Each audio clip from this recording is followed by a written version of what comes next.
Ramayana begins with Valmiki Rishi inquiring from Narad Muni about the perfect being in the existence. Narad Muni then summarizes Ramayana, the story of Lord Rama. Who was Valmiki?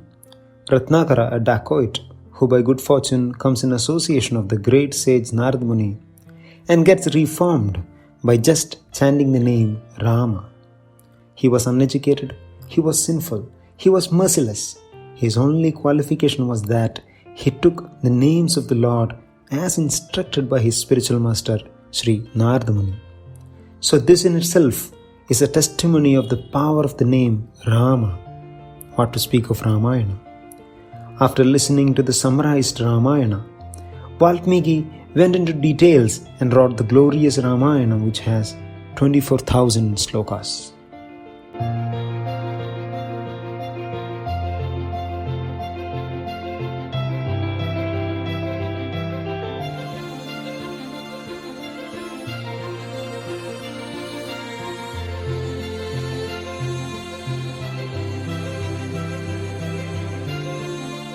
King Dasharatha, pious and powerful ruler of Ayodhya, had no offspring to inherit his kingdom.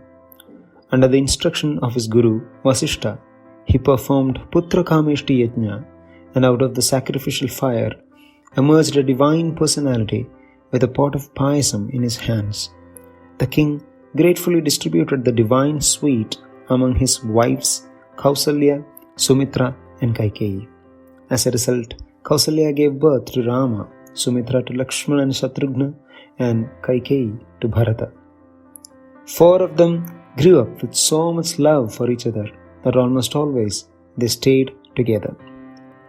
Once, sage Vishwamitra visited Ayodhya and requested Dasharatha to allow him to have the assistance of Sri Rama and Lakshmana to kill the Rakshasas, who were continuously disturbing the sacrifices. A reluctant Dasharatha allowed the two young boys to accompany the sage. Sri Rama and Lakshmana killed many demons like Tataka and warned many like Maricha, who never returned to disturb the sages. After this, Vishwamitra took them to Mithila, where King Janaka was performing Swayamvara of his beautiful daughter Janaki, Sita Devi. For Sri Rama and Sita Devi, it was love at first sight, as they are the original eternal couple. The challenge at the Swayamvara was that the participant had to lift and string the mighty bow of Lord Shiva. Nobody was successful in this impossible task.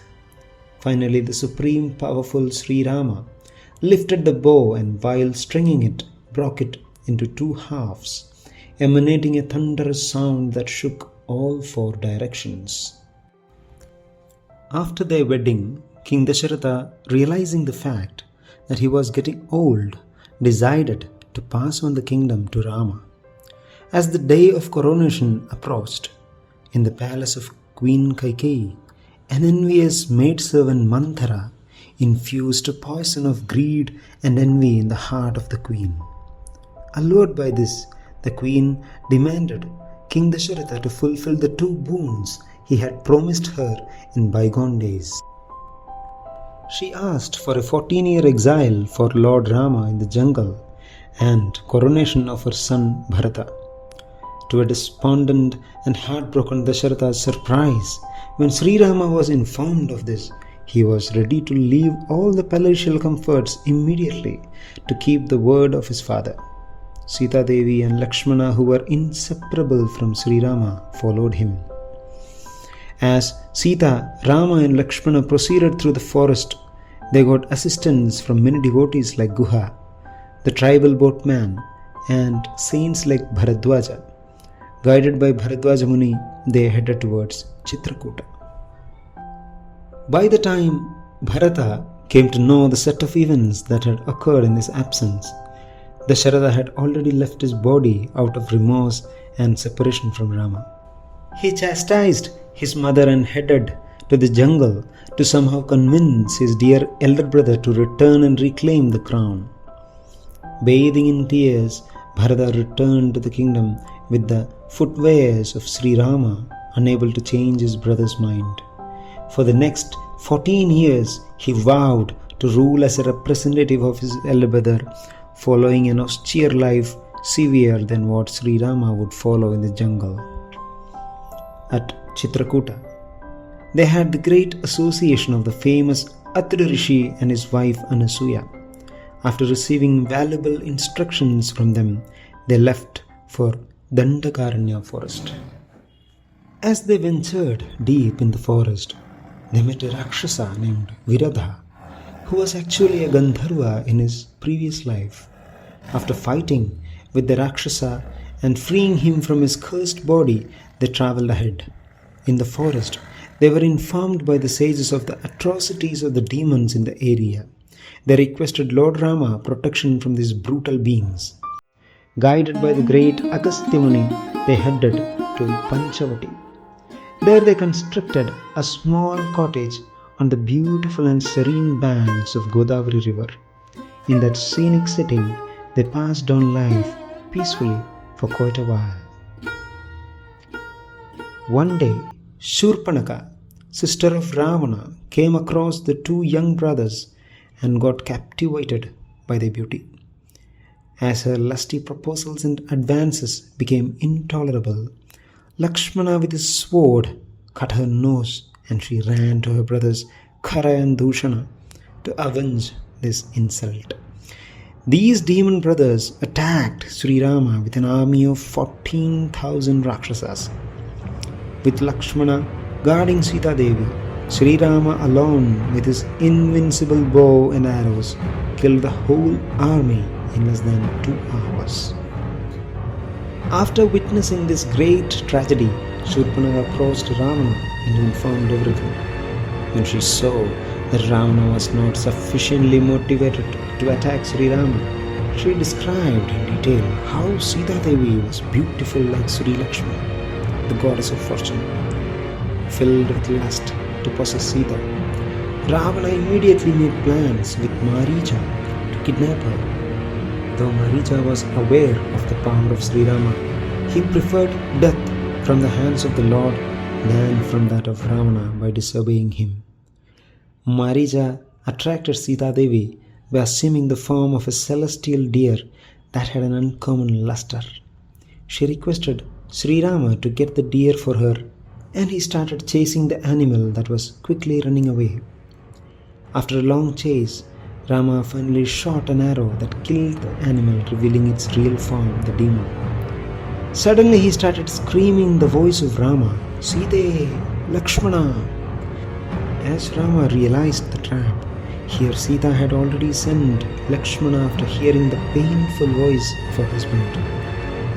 Ravana, who had disguised himself as a mendicant, approached Sita and tricked her to cross the protective line of Lakshmana. He flew high on his Pushpaka Vimana with her.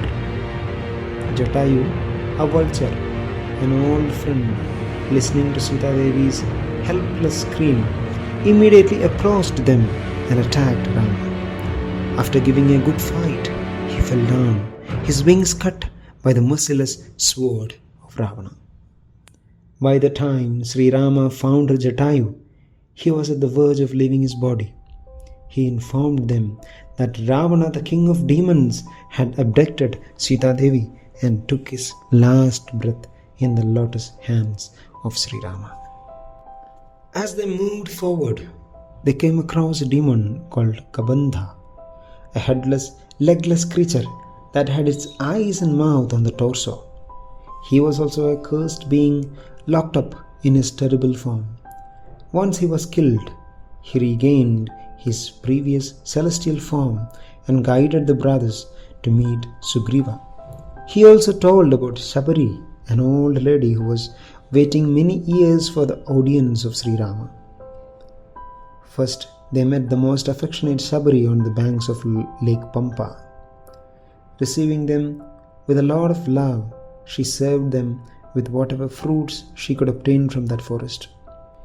Taking the darshan of the Lord to her heart's content, she took permission from him to cast off her mortal body. She then entered fire and left for higher planets to Brahmaloka. Absorbed in Sita's memories, Sri Rama lamented, displaying his spotless, costless love for his devotee in distress. He was again and again pacified by Lakshmana. As they walked like this in the forest in search of Sugriva, they reached Rishyamukh hill, where they encountered Hanuman, who introduced himself as Sugriva's minister. Delighted by this, they followed Hanuman and both parties exchanged their stories. Sri Rama realized that Sugriva was also in a similar state as he was, separated from his wife by his brother Vali. It would be better for the viewers of this video to press above link to know that amazing story of Vali and Sugriva in detail. Sri Rama and Sugriva, after meeting, ignites a pact of friendship and promises to help each other. After this, Lord Rama kills Vali and reclaims all the possessions of Sugriva. Sugriva then sent his army in 4 different directions in search of Ravana's kingdom. The army, led by Hanuman, finally in the south found out that Ravana's abode was Lanka, an island which could be reached only by crossing the sea. Sampati, Jatayu's brother, helped them in finding Ravana's island. As everyone stood bewildered on the shore of the ocean, thinking who would be powerful enough to cross the ocean to meet Sita Devi, Jambavan, a very old bear, reminded Hanuman about his extraordinary capabilities. He reminded him how Hanuman as a child had jumped to grab the sun, mistaking it to be a fruit. Demigods, worried of his extraordinary prowess, made him forget his powers until the day of need come. Reminded by Jambavan, Hanuman took a gigantic form and leapt towards Lanka. He encountered a demoness sea creature called Simhika. He entered into her mouth, ripped her heart, and came out of her, leaving her dead body sinking in the ocean. Hanuman reached Lanka and first defeated Lanka personified.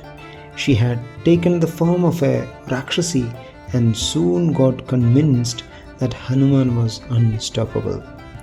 Assuming the size of a small cat, he walked through the towns of Lanka. He saw 4 tusked elephants, golden palaces, and many other wonderful arrangements. He entered the palace of Ravana, which was an abode designed for sense gratification. Wine, women, gold, and all other comforts for material luxury was lying around in heaps. Among the carelessly dressed or naked and intoxicated women, he saw Ravana lying down in his normal one-headed 2 arms form, but he could sense that Sita was not present anywhere there. Hanuman started to feel that his mind was getting polluted as he was searching for Sita among these hundreds of undressed women. But soon he gathered himself by focusing himself fully on the motivation behind his activities, which was pure devotional service to find Sita Devi. Finally, he discovered a grove of Ashoka trees in the outskirts of Lanka, where he found a woman sitting down in great anguish. In a moment, Hanuman could understand she was Sita Devi and why Lord Ramachandra lamented for her day and night. He was suddenly filled with devotion for her and appreciation of her glorious character, personality, and boundless worth. It was dawn, and Ravana soon came there to pacify Sita. But dejected by her rejection, he warned that he would soon kill her and eat her. When Ravana left, other Rakshasis started threatening Sita. She lamented in separation of her beloved. Trijata, a favorable Rakshasi, suddenly pacified Sita by narrating her a dream in which Lord Rama came sitting on a 4-tusked elephant and saved Sita Devi. When finally Sita Devi was alone, Hanuman came in front of her and peacefully made her realize his identity and mission. He conveyed the message of the Lord. Comforted limitlessly by the sweet and caring words of Hanuman, Sita Devi was relieved of her anguish. Immediately, she handed over her head jewel to Hanuman, which he could take to Lord Ram to comfort him. After this, Hanuman ravaged the city of Lanka. He killed whoever came in his path. Finally, when Indrajit bound him using a Brahmastra, he acted to be captured and allowed himself to be carried to Ravana. Hanuman had a long discussion with Ravana on how it was in his favor to return Sita Devi to Lord Rama.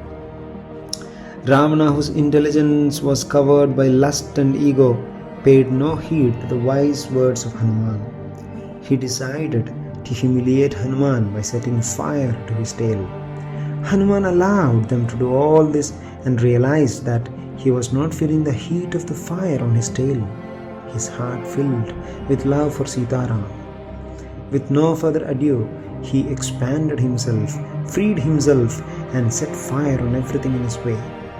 Golden palaces of Lanka melted and crumbled down. Once again, ensuring Sita's safety, Hanuman took off to the other shore. Informed of Hanuman's successful mission, the whole monkey army revelled in jubilation. They started their journey to convey the good news to Lord Rama, and in the middle they drank a lot of honey and ate a lot of fruits from the heavenly garden of Sugriva. Finally they reached Kishkindha and conveyed the good news to Rama, Lakshmana and Sugriva. A new ray of hope and happiness filled their minds when they were informed that Sita Devi's location was identified and that she was alive. Lord Rama praised the extraordinary feat of Hanuman and thanked him by embracing him. Then the whole army marched to Mahendra Hill, standing on the shore of the ocean. After reaching there, they started discussing on how to cross the ocean. At the same time, discussions were on in the palace of Ravana, where Rakshasas encouraged Ravana just to please their master. Vibhishana advised him to return Sita. On this, an enraged Ravana insulted Vibhishana and he left Ravana's assembly. Vibhishana soon reached Rama's camp and took shelter of the Lord's lotus feet. He tried his best to advise his brother, on failing which he decided to take the side of virtue, Dharma. Vibhishana then suggested Lord Rama to call upon Varuna, the ocean god. Accepting this suggestion, Rama started to invoke Varuna patiently, and 3 days passed with no avail. At this, Lord Rama became so angry he fixed a powerful arrow to his bow to dry up the entire ocean. Frightened by this, Varuna immediately manifested in front of the Lord, begging forgiveness and requesting him to build a bridge over the ocean that would float on its surface. With no further delay, the monkeys under the direction of Nala started building a bridge using huge boulders, trees and whatever they could summon. Even though the Lord himself alone could achieve everything, he engages his devotees in such extraordinary services to glorify them and to fill their hearts with devotion and faith. Without much delay, the army completed the construction and reached Lanka's shore. Meanwhile, Ravana was trying various lies and tricks to convince Sita as a last attempt. He created an illusion in which he held the severed head of Rama in his hand. Seeing this, Sita was in great anguish, but soon she realized that it was an illusion. Soon the war started and the two parties clashed on the battlefield. While the demons had various weapons in their arsenal, monkeys only had natural weapons like huge trees and boulders. As the battle progressed, once Indrajit was able to bind Rama and Lakshmana with his snake arrows. There was so much riddled in arrows, everyone concluded that they were dead. Astonishingly, Garuda appeared and revived them. After this, there is elaborate description of the war that spans through graphical presentation of chivalry, violence, divine weapons, war tactics and maneuvers. One by one, Ravana sends his generals, and one by one they get killed. Hanuman killed Akampana and Dhumraksha. Angada killed Vajradamshtra. Neela killed Prahasta, Ravana's commander-in-chief. Once Prahasta was killed, Ravana felt it necessary to personally enter the battlefield. Soon he wreaked havoc on the monkey army. He fought with Hanuman, then Neela, Lakshmana, one after the other, valiantly, but in the end of the day was humiliated by Lord Rama, who almost defeated him, but spared him a chance to return to his palace and come back later revived. Kumbhakarna, who was deep asleep, was woke up by various Herculean means, and finally he moved towards the battlefield. Many of the monkeys and demons got crushed under his mighty feet. He took monkeys in bunches and ate them. He gave hard time for even Hanuman by piercing a spear in his chest. At one point, when Kumbhakarna hurled a spear on Sugriva, Hanuman caught it mid-air and broke it in half. Eventually, Kumbhakarna fought with Lord Rama, who severed his limbs first and then his head. His massive body fell into the sea, and his mighty head blocked Lanka's main gate. Listening to the news of Kumbhakarna's death was disastrous for Ravana. He regretted his decision to not listen to Vibhishana's advice for the first time. After Kumbhakarna's death, brave warriors like Trishira, Mahodara, etc. continued the battle one after the other, sacrificing their lives. Another major opponent from Ravana's army was Atikaya, huge like Kumbhakarna. He was killed by Lakshmana's Brahmastra. Enraged by all this, the mystical son of Ravana, Indrajit, again entered the battle. Being invisible, his attack always proved heavy for the monkey army. This time, Indrajit rained Brahmastras with such might that a huge section of army with Rama and Lakshmana fell unconscious on the battlefield. On this, Jambhavan instructed Hanuman to bring herbs from Himalaya that could revive Rama, Lakshman and countless monkeys wounded and even dead. Hanuman flew across the Bharatavarsha and, as everyone knows, lifted the whole mountain peak of the Himalayas and brought it to Lanka. Jambhavan quickly gathered the herbs and revived Ram, Lakshman and the whole army. Thereafter, battle continued with warriors like Kumbha, Nikumbha, the sons of Kumbhakarna and many others. This time, Indrajit brought with him a Maya Sita, whom he cut into two in front of Hanuman. Deeply depressed by this sight, Hanuman killed many demons and finally informed the bad news to Lord Rama, who almost fainted hearing this. But Vibhishana soon informed them that was Indrajit's illusion. Indrajit could only be killed when he was performing sacrifice in the Nikumbila cave. That was also his source of strength. Knowing this, Vibhishana took Lakshmana to this location. It is astonishing that Indrajit had one more boon, that he could be killed only by someone who had not slept for 14 years. During the 14 years of exile, Lakshmana, while sitting guard for his beloved Sitaram, had not slept even once. After a huge exchange of arrows, Lakshmana killed Indrajit with a wonderful arrow of Indra that tossed his head away. With Indrajit, Ravana's dearmost son, also gone, he came out to the battlefield with a huge army led by few generals like Virupaksha, Mahodara, etc.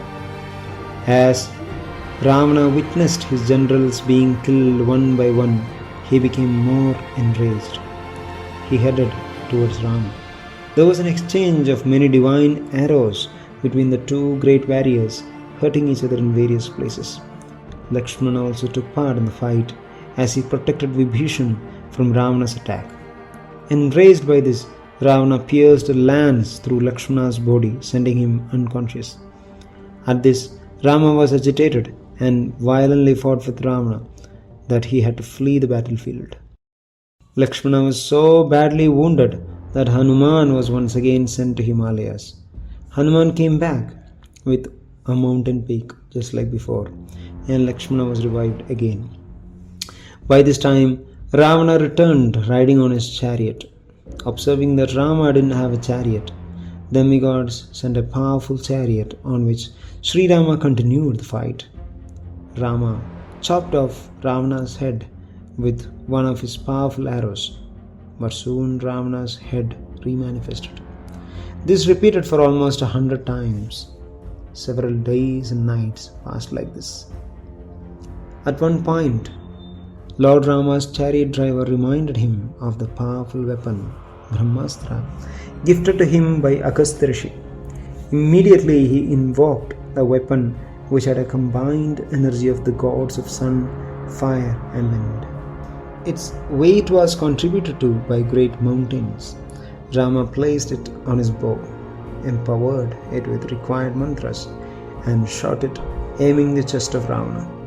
The invincible arrow pierced the heart of the mighty Rakshasa king, taking his life with it. Putting an end to the ghastly war, Sri Rama arranged for the cremation of Ravana's body and installed Vibhishana as the king of Lanka. Reunited with his beloved Sita, they flew back to Ayodhya in Pushpaka Viman gifted to them by Vibhishana. Sri Rama reigned happily with Mother Sita for thousands of years. Lava and Kusha were their sons. When it was time, he wound up the pastimes and went back to his eternal abode, Vaikuntha.